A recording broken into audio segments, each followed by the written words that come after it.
Good morning. I started day 3 on the vlog. I'm taking obviously the gear to Ukraine, and we're heading now from where we are. We're in Poland. We're at a place called Unijow, and we're going to be heading along 4-hour drive from here to our drop-off point, which is a place called Ludlow, I believe. So it's 4 hours from here. We got here really late last night. It was after 11 o'clock by the time we got in and got checked in and all that sort of good stuff. So it's going to be another long day. There's a brisk air here. It's not warm at all. It's quite cold, but yeah, follow us on the journey. Here we go, day number 3.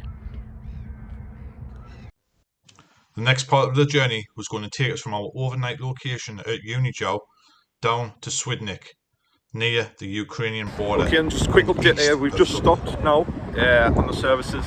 We're just over an hour away from the drop-off point of all the humanitarian aid. But as we're getting closer, we start to see a much more military presence about. Just behind us now, there's a Polish soldier walking towards us there. Tank transport has just pulled in. We've seen a convoy of about 10 tanks all together with the commanders out as well. So seeing a lot more military presence as we get closer. And this morning, Lviv in Ukraine was bombed. Now that's going to be less than 100 miles from actually where we're going at the moment. So we stopped the services. Just quick toilet break.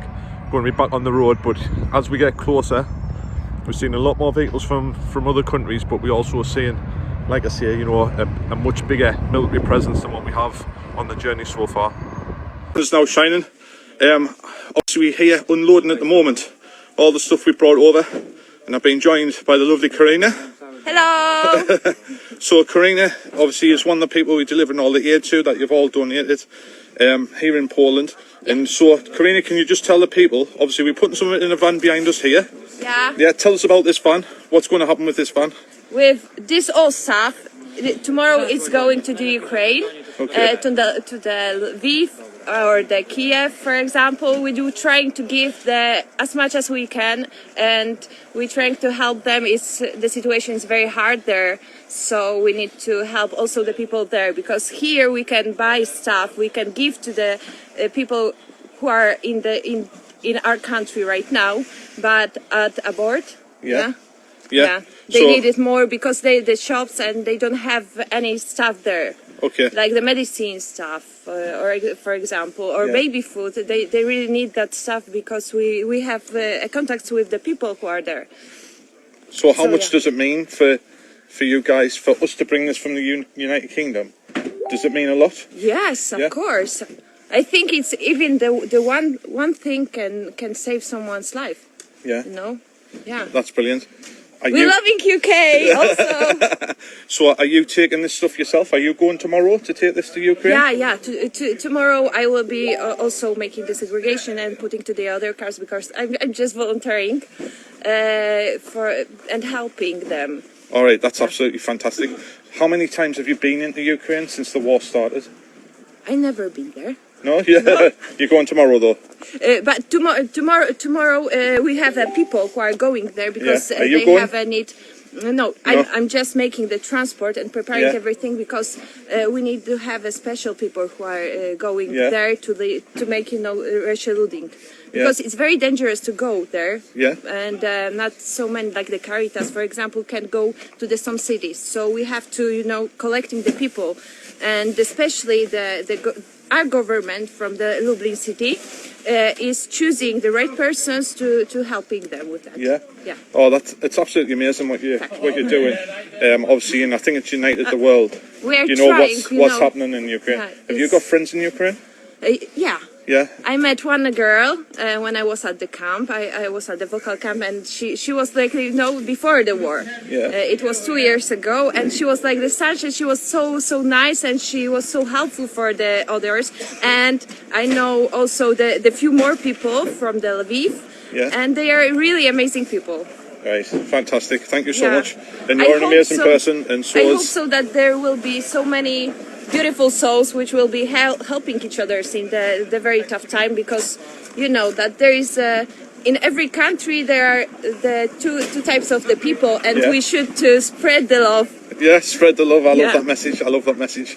Karina, thank you so much for speaking to us on here. We've got Lee on there. He's saying brilliant news. And I'm sure everyone could comment on here now and just tell Karina what an absolutely fantastic job, you know, all these guys are doing. So you're not just they are. So who else are these two guys, Karina? You introduce us to these. We're talking and they're bringing the things right. Oh, he looks tired, doesn't he? Right, let's turn this camera around. Right, who have we got? Daniel. Danielle. Show yourself. Say hello to the UK. Hello. Hello. That's my translator. Pomachaj do tego, do kamery. So, Powiedz cześć do Wielkiej Brytanii. So Karina, my wife's just commented, who's Kelly, and she said, brilliant, thank you, you are amazing. Okay? Oh, she's amazing too. Thank that you came here. You know, every help is very important. Yeah. So it's been absolutely brilliant. I know because the many people every day we see new stories from the people, and there is so many really beautiful souls, and many of them are very thankful for that. Yeah, you know the humanitarian gateway that they talk about, where are they allowing you to take aid in, or do you attack the trucks? It's also like that they can so that's why they need the special drivers, because it's very dangerous. That's true. So has some of your drivers been attacked? No. But for example, they choosing the right time and right ways to go there, to get there. It's very difficult because the short space of the way, they can drive for the hours or the days, for example. And it's going to Kiev, that's right, isn't it? The capital. To the Kiev it's very, very difficult. We were trying as much as we could, but finally we have the way. And I hope so. And today they get delivered, because I get the photos from the volunteer girl from there, and it's very means a lot for them. That's brilliant. So they're very thankful. We've got Sean and Sharon who said stars. So they're saying you're a star. Oh, dzień dobry. And then we got Dino Dobre from Daniel Graverson from the northeast of England. So it just shows, people are on here and they comment, and they're just showing how much, we are thinking of Ukraine and Poland back in the UK. And thank you for doing what you do. You're absolutely amazing. And thank you so much too. And Mick Frayne says, well England, done. We love you too. Brilliant. Thank you so much. Woo.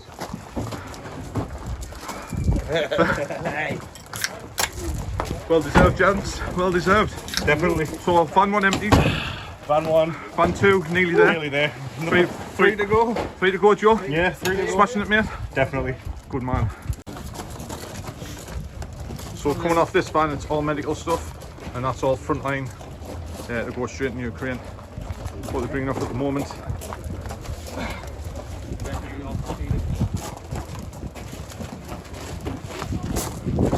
That one there, he's getting the lad with the brown jacket. That's just all paracetamol. So it's all medical stuff. Give you an idea of it. That's all medical.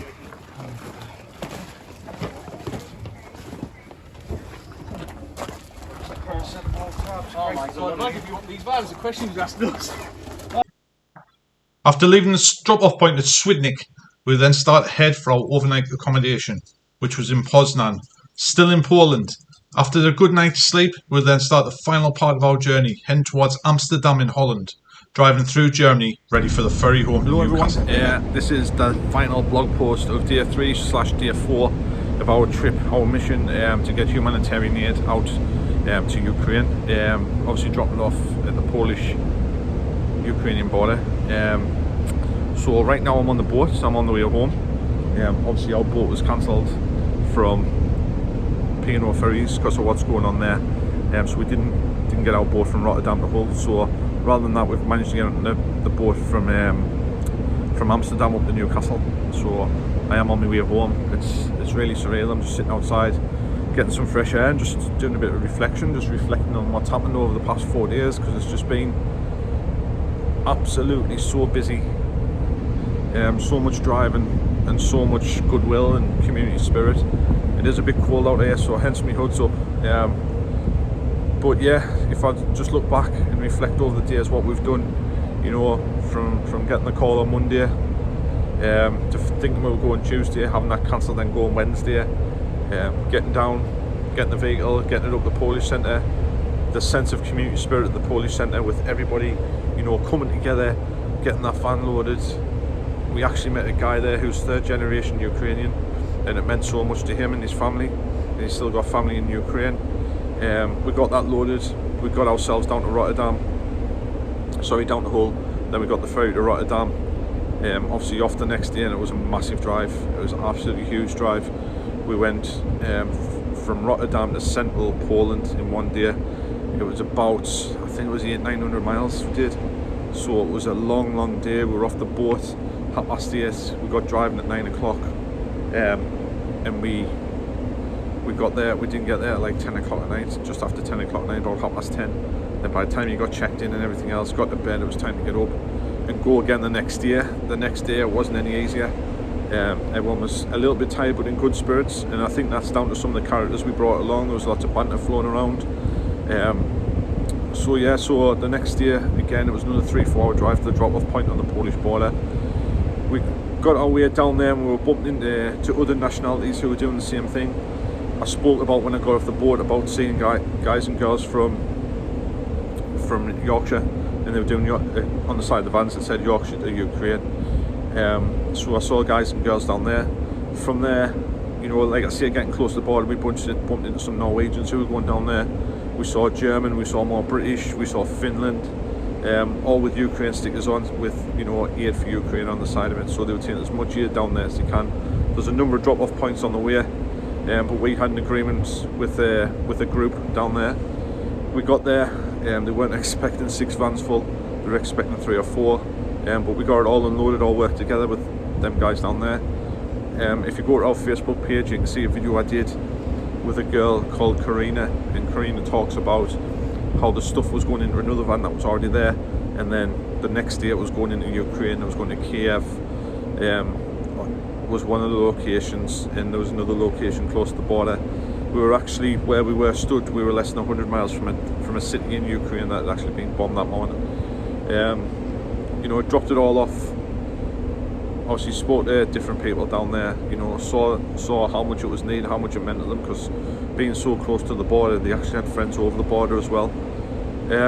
From there we headed back up the road, quite close to the border with Germany, to Rotterdam.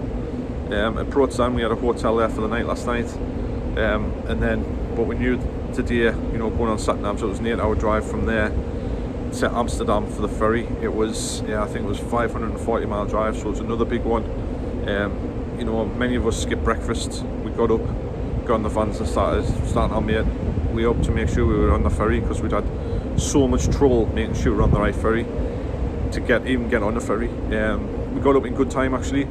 You know, the first vans were rolling in at about 3 o'clock, 2:30, 3 o'clock, and then they said we would go straight on the ferry. So we've been on since, so that's where I'm at now. I'm heading home. I'm looking forward to getting home, reflecting on it. I love the sense of community. I love it when people come out and want to help people. You know, it's what I'm all about. So I really like that. It was really great. You know, a lot of the people I'd never met before, there was even veterans we took I've never met who just commented on the Facebook page or, you know, stuff like that. And so to actually have them coming along was absolutely fantastic. For a number of people I hadn't met before, you know, we've taken some county councillors that I've never met before, and they've been absolutely fantastic. And so is all the support team, you know, even the people back in the UK trying to sort ferries out for us while we're on our way down the Polish-Ukraine border. So that side of it has been absolutely amazing.